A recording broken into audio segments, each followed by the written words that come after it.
रात्रि के 12 बज चुके थे। आकाश अपने नए किराए के मकान में अकेला था। शहर के शोर शराबे से दूर यह हवेली नुमा मकान एक पुरानी गली में था, जिसके बारे में लोग कहते थे कि वहां बुरी आत्माओं का साया है। आकाश इन बातों पर विश्वास नहीं था। उसे तो बस किराया कम लगा और शांति पसंद आई।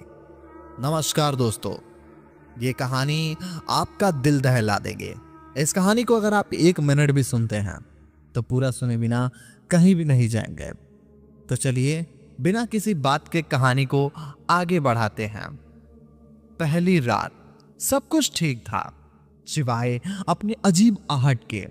एक धीमी रुक रुक कर आने वाली आवाज, जैसे कोई जमीन पर कुछ घसीट रहा हो। थक थक थक आवाज नीचे वाले कमरे से आ रही थी। आकाश ने सोचा कि शायद पुराने घर की आवाज है और उसने इस पर ध्यान नहीं दिया। दूसरी रात आवाज और भी साफ हो गई। आकाश को लगा कि कोई सीढ़ी पर चढ़ रहा है। हर सीढ़ी पर एक निशान, ठक ठक ठक। आकाश ने उठकर दरवाजा खोला, लेकिन वहां कोई नहीं था। उसे थोड़ी घबराहट हुई। उसने सोचा शायद मेरे दिमाग का वहम है। उसने दरवाजा बंद किया और सोने की कोशिश करने लगा। तीसरी रात आकाश सो नहीं पाया।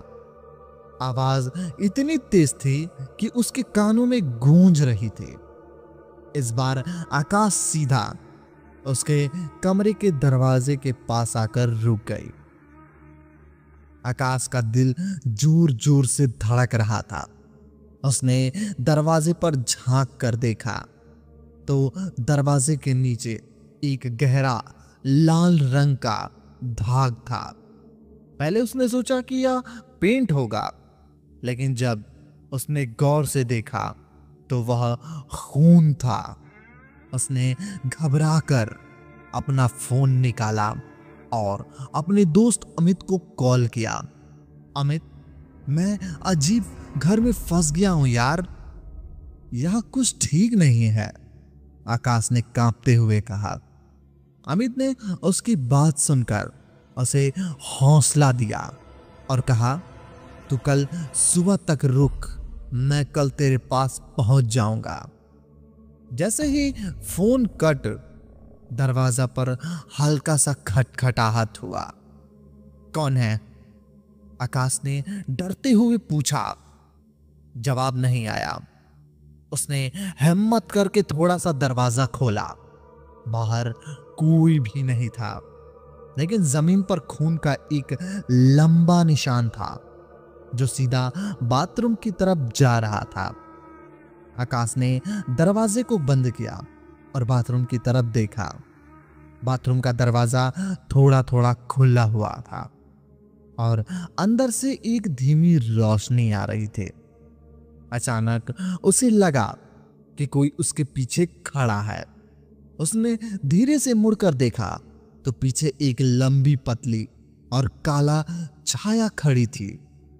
उसके लंबे बाल जमीन को छू रहे थे और उसकी लंबी पतली उंगलियां उसके तरफ बढ़ रही थी।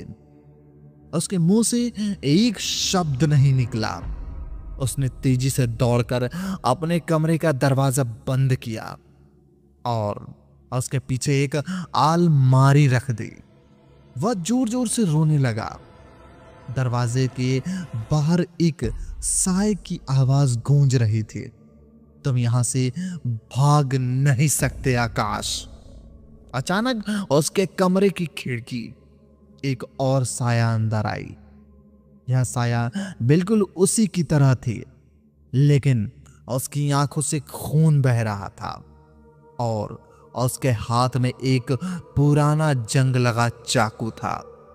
आकाश ने ब्रेड को नीचे छिपाना चाहा, लेकिन उससे साये ने उसके बाल पकड़ लिए और उसे बेड से नीचे खींच लिया।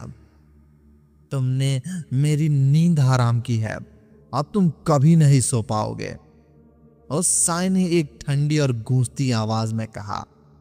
आकाश चिल्लाया, लेकिन उसकी आवाज उस हवेली के दीवारों में दब कर रह गई।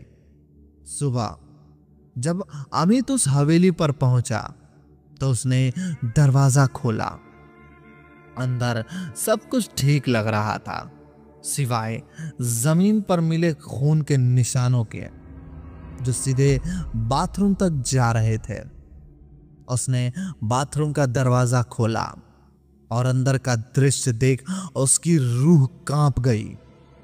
आकाश की लाश जमीन पर पड़ी थी और उसके शरीर पर कई जगह चाकू के निशान थे।